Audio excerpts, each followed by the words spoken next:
प्यारे विद्यार्थियों, आज डिटर्मिनेंट का चौथा लेक्चर है।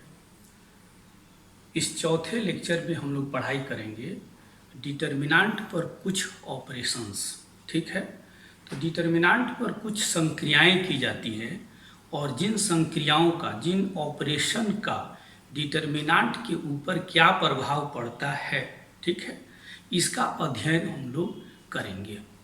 अब कह रहा है क्या कि जब हम डिटर्मिनेंट पर किसी प्रकार का ऑपरेशन करते हैं तो वह किस टाइप का ऑपरेशन करते हैं, ठीक है, और मैथमेटिकली उस ऑपरेशन को कैसे हम डिनोट करते हैं। तो पहले हम लोग पढ़ाई करेंगे notation for some operations on a determinant.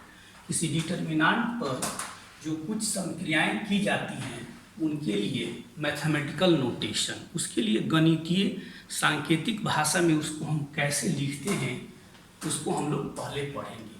और जो हम लोग मैथमेटिकल नोटेशन की पढ़ाई करेंगे और जो यहाँ पे ऑपरेशन डिटर्मिनेंट पर करेंगे, इसका प्रभाव डिटर्मिनेंट पर क्या पड़ेगा उसकी पढ़ाई हम लोग करेंगे डिटर्मिनेंट के प्रॉपर्टी में। ठीक है, तो पहले यहाँ पे पहला ऑपरेशन यहाँ पे देखिए, कह रहा है पहला ऑपरेशन है आर आई और दोनों तरफ एरो का निशान लगाया गया है और दाहिने साइड में यहाँ लिखा गया है सी आई। तो इसका मतलब होता है किसी डिटर्मिनेंट के ith रो और ith कॉलम का इंटरचेंज। इसका मतलब है कि किसी डिटर्मिनेंट में संगत रो और संगत कॉलम का इंटरचेंज। देखिए यहाँ पर एक एग्जांपल हम लेकर के दिखा रहे हैं। मान लेते हैं कि एक डिटर्मिनेंट हम ले रहे हैं,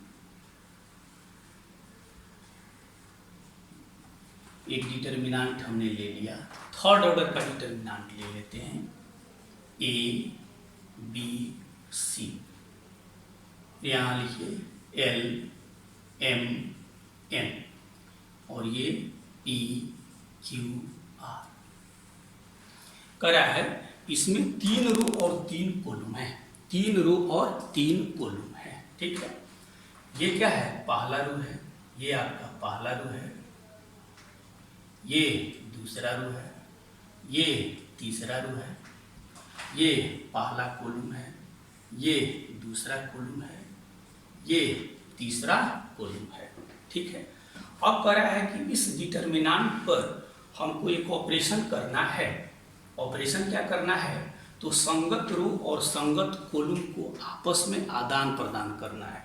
इसका मतलब हुआ कि इस R1 की जगह पर इस C1 को रखना है, अर्थात R1 और C1 का इंटरचेंज, R2 और C2 का इंटरचेंज, R3 और C3 का इंटरचेंज करना है। ठीक है, तो अब यहाँ पर हम इसको लिखते कैसे हैं, तो यहाँ पर हम इसको लिखते हैं मैथमेटिकली आर आई। फर्स्ट जो हम समझा रहे हैं आर आई और सी आई का आपसी आदान प्रदान। तो यहाँ आर आई लेफ्ट में लिखते हैं और सी आई राइट में लिखते हैं। सी आई को राइट में भी लिख सकते हैं, आर आई को लेफ्ट में भी लिख सकते हैं। तो इसका मीनिंग होता है, ठीक है, जहाँ आई हो जाएगा यहाँ 1 2 3, क्योंकि यहाँ थर्ड ऑर्डर का यह डिटर्मिनेंट है। अगर सेकेंड ऑर्डर का डिटर्मिनेंट होता तो इसको हम आई को लिखते 1 और 2। ठीक है, फोर्थ ऑर्डर का डिटर्मिनेंट होता तो आई की जगह 1 लिखते, 2 लिखते, 3 लिखते, 4 लिखते। ठीक है, तो इसका मीनिंग हम लोग लिखते हैं इंटरचेंज ऑफ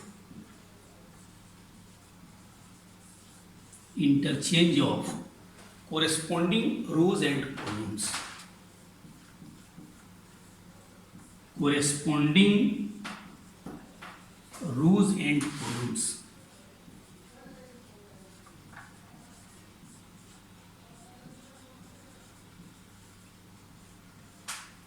ठीक है, तो कह रहा है क्या कि इस डिटर्मिनेंट पर अगर यह प्रक्रिया अप्लाई करें तो इसका मतलब ये होता है कि ये जो आपका R1 के स्थान पर एलिमेंट हैं वह C1 में रखे जाएंगे। फिर कह रहा है R2 के एलिमेंट जो हैं वह C2 में रखे जाएंगे। और फिर कह रहा है इस R3 के एलिमेंट जो हैं वह C3 में रखे जाएंगे और तब यह एक नया डिटर्मिनेंट प्राप्त होगा। अगर ये डेल्टा है तो ये कह रहा है कि दूसरा डिटर्मिनेंट प्राप्त हो जाएगा डेल्टा 1। अब प्रॉपर्टी में हम लोग देखेंगे कि अगर हम ऐसी क्रिया करते हैं तो डिटर्मिनेंट पर क्या प्रभाव पड़ेगा, इसको हम लोग पढ़ेंगे प्रॉपर्टी में। अभी तत्काल हम लोग नोटेशन यहाँ देख रहे हैं कि अगर हम लोग संगत रो और संगत कॉलम का आदान प्रदान अगर करते हैं तब यह डिटर्मिनेंट जो दिया हुआ डिटर्मिनेंट है वह इस डिटर्मिनेंट में परिवर्तित हो जाएगा। अब प्रॉपर्टी में हम लोग जानेंगे कि इस दोनों डिटर्मिनेंट में क्या संबंध होगा। ठीक है, तो नोटेशन जान गए कि अगर संगत रो और कॉलम का इंटरचेंज करेंगे तो उसको मैथमेटिकली हम लिखेंगे RI एंड CIR इंटरचेंज। ऐसे मैथमेटिकली हम क्या करेंगे, रिप्रेजेंट करेंगे, डिनोट करेंगे। दूसरा मैथमेटिकल नोटेशन हम पढ़ाई करेंगे interchange of ith row and jth row. ith row एवं jth रो का आपसी आदान प्रदान। ठीक है, अब यहां से देखिए ith रो और jth रो का आदान प्रदान। जैसे मान लेते हैं कि यह एक डिटर्मिनेंट है, इसमें ये ABC कहाँ पर है तो R1 में है और यहाँ पर PQR यह क्या है R3 के जगह पर है। ठीक है, तब यहाँ पर इसके मीनिंग को हम लोग पहले समझ लें। RI और RJ का इंटरचेंज, तो इसको लिखते हैं interchange of ith row and jth row.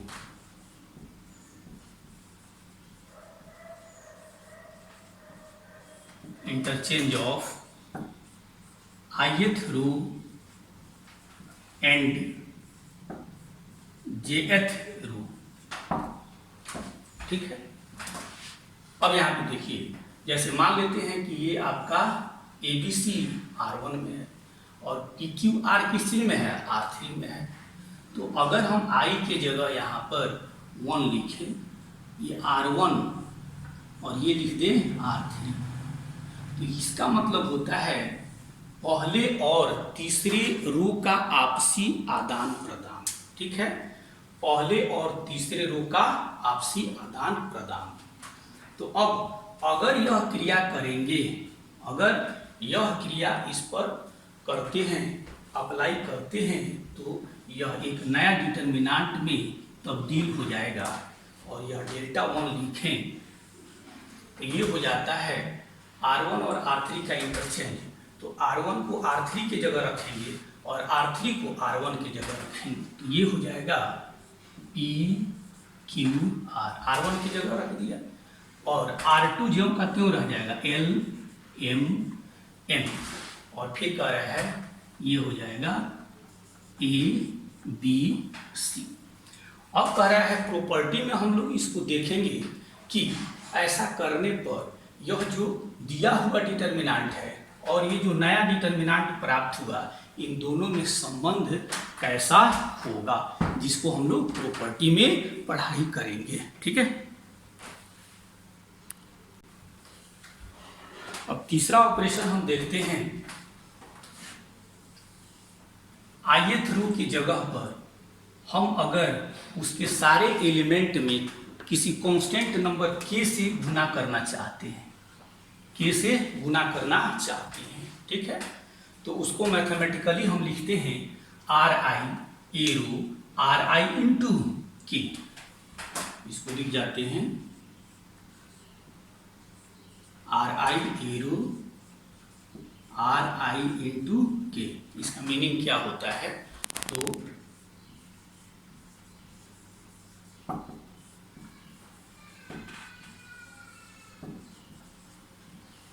Multiplication of all elements of ith row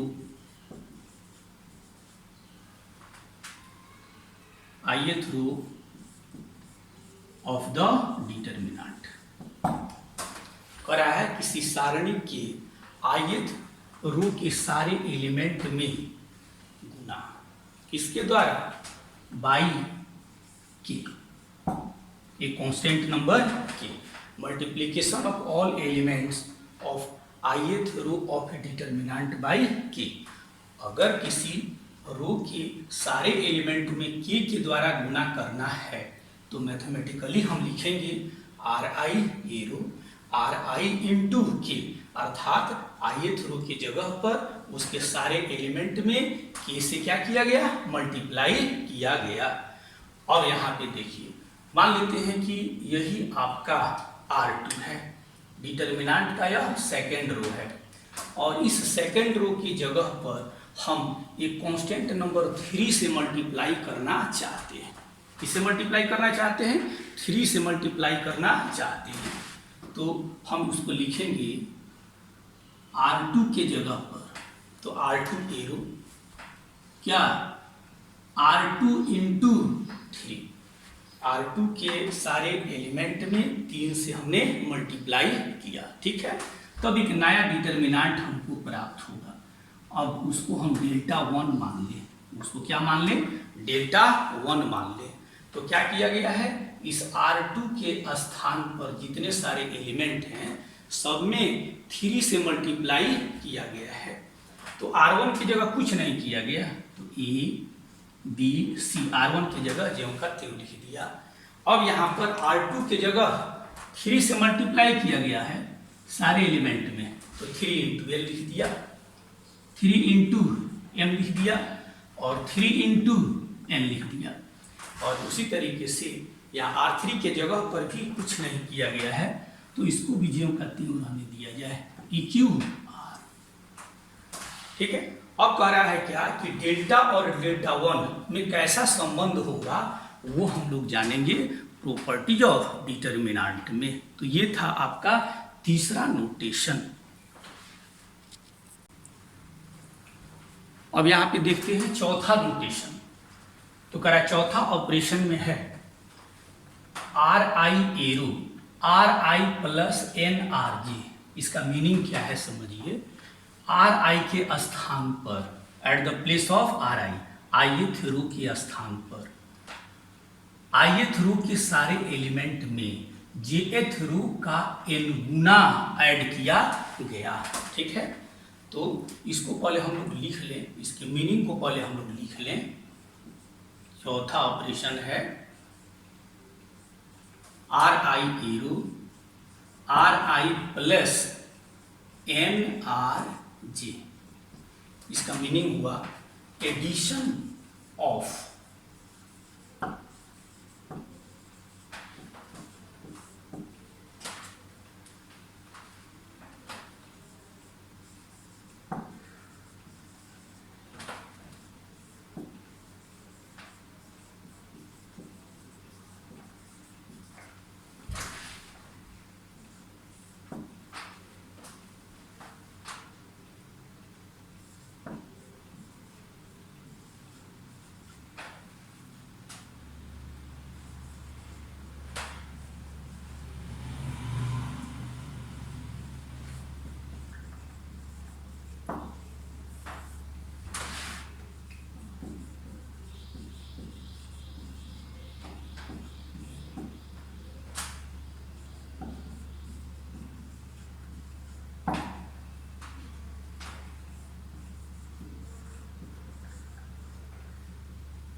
addition of n times of all elements of jth row to the corresponding elements of ith row।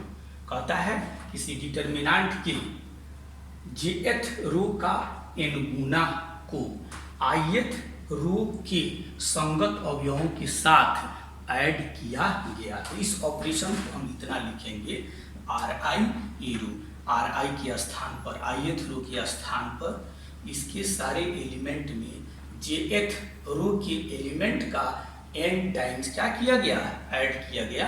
तो mathematically हम क्या करेंगे, इसको इतना लिखेंगे। ठीक है, जैसे मान लेते हैं कि यहाँ पर एक ऑपरेशन हमको करना हो, जैसे ये आपका R1 है, ये क्या है R1 है, और फिर ये आपका R3 है, ये R3 है। अब हम एक ऑपरेशन यहाँ करने जा रहे हैं, ऑपरेशन कर रहे हैं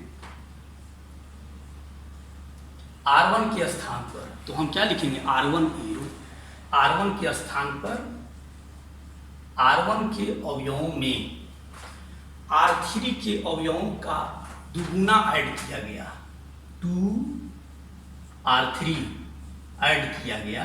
ठीक है, देन तब एक नया डिटर्मिनेंट प्राप्त होगा, जिसको हम डेल्टा 1 से अगर डिनोट करते हैं, डेल्टा 1 से क्या कर रहे हैं, डिनोट कर रहे हैं, तब देखिए क्या प्राप्त होता है, एक नया डिटर्मिनेंट प्राप्त होता है। क्या किया गया, R1 के स्थान पे इस R2 का दुगुना ऐड किया गया, A+2L। ठीक है, इसका A प्लस R3 का दुगुना, R3 यहाँ पर है तो 2P, फिर करा इस B में इसका दुगुना B+2Q, और फिर C में इसका दुगुना C+2R,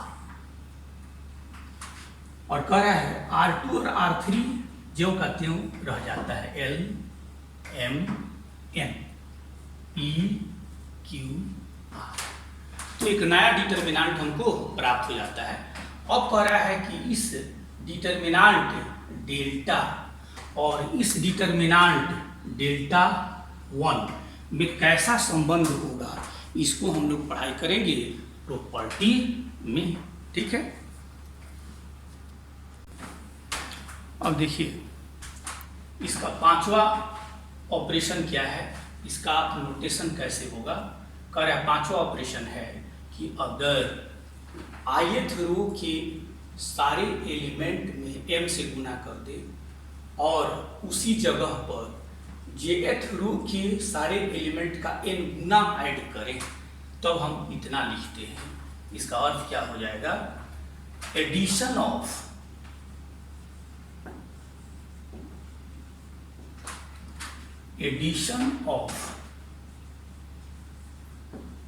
n times of all elements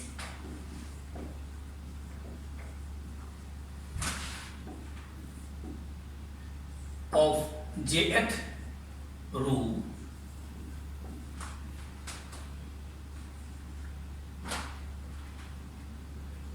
to m times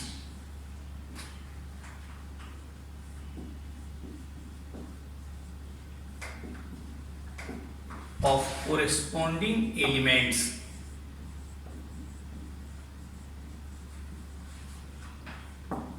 of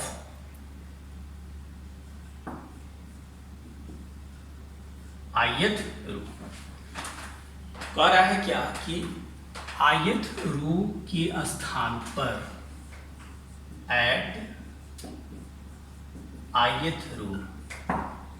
ith रो के स्थान पर उसके सारे एलिमेंट में m से गुना कर दिया और jth रो के सारे एलिमेंट का n गुना को जोड़ दिया। कहाँ पर, तो ith रो के कोरेस्पोंडिंग एलिमेंट के साथ। तो मैथमेटिकली हम इसको इतना लिखेंगे, जैसे मान लेते हैं डिटर्मिनेंट आपका है, थर्ड ऑर्डर का डिटर्मिनेंट पर विचार करते हैं, ABC LMN EQR। ठीक है, अब यहाँ देखिए हम यहाँ पर अप्लाई कर रहे हैं,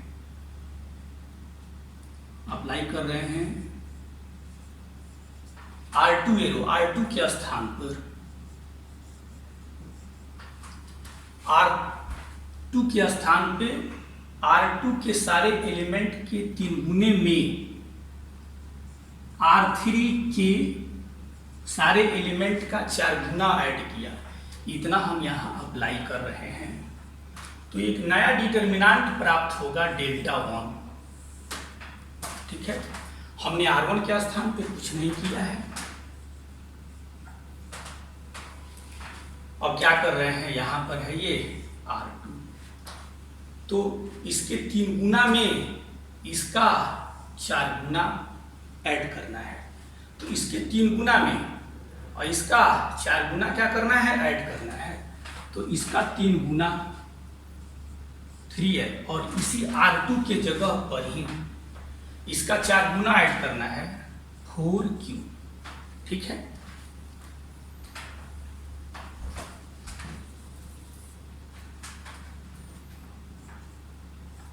फिर यहां पर देखिए इसका 3 गुना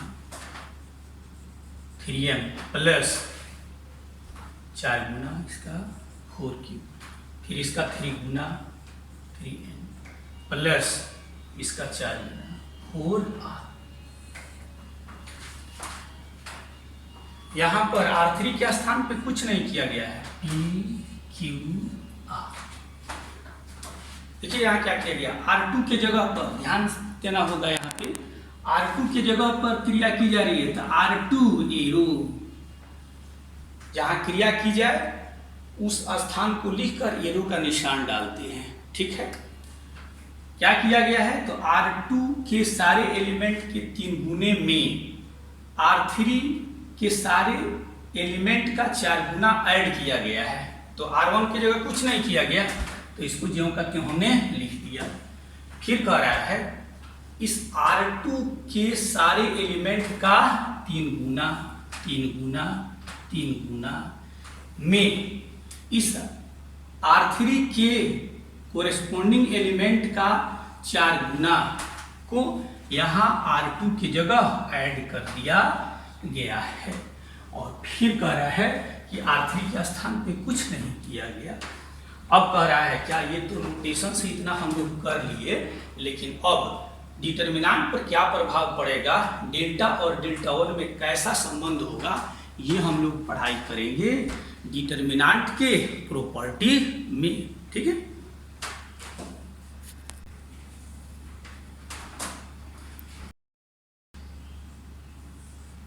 और इसी तरीके से और आगे हम नोटेशन पढ़ाई कर रहे हैं। मान लेते हैं कोई थर्ड ऑर्डर का डिटर्मिनांट है, देखिए अच्छी तरह समझिएगा, थर्ड ऑर्डर का डिटर्मिनांट है और पहले रो के स्थान पर तो लिखेंगे R1 एरो।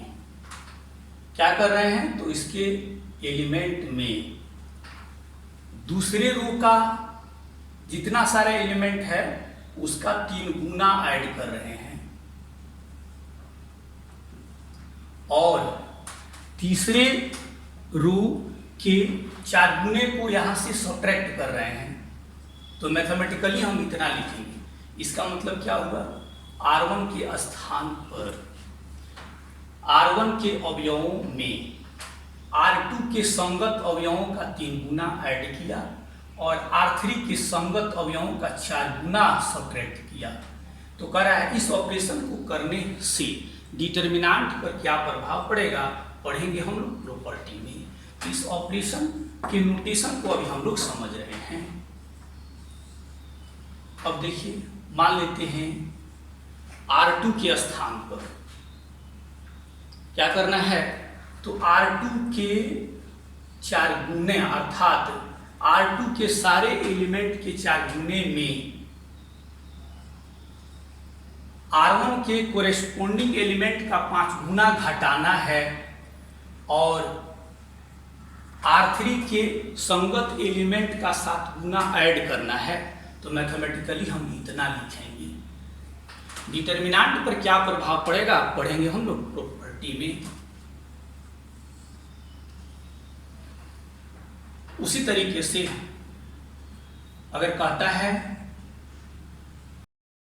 पहले कॉलम और तीसरे कॉलम का इंटरचेंज करना है, तो लिखेंगे इंटरचेंज ऑफ C1 और C3 को ऐसे, C1 बाएं C3 दाहिने, दाएं बाएं किसी को हम लिख सकते हैं और दोनों तरफ एरो का निशान लगा देंगे।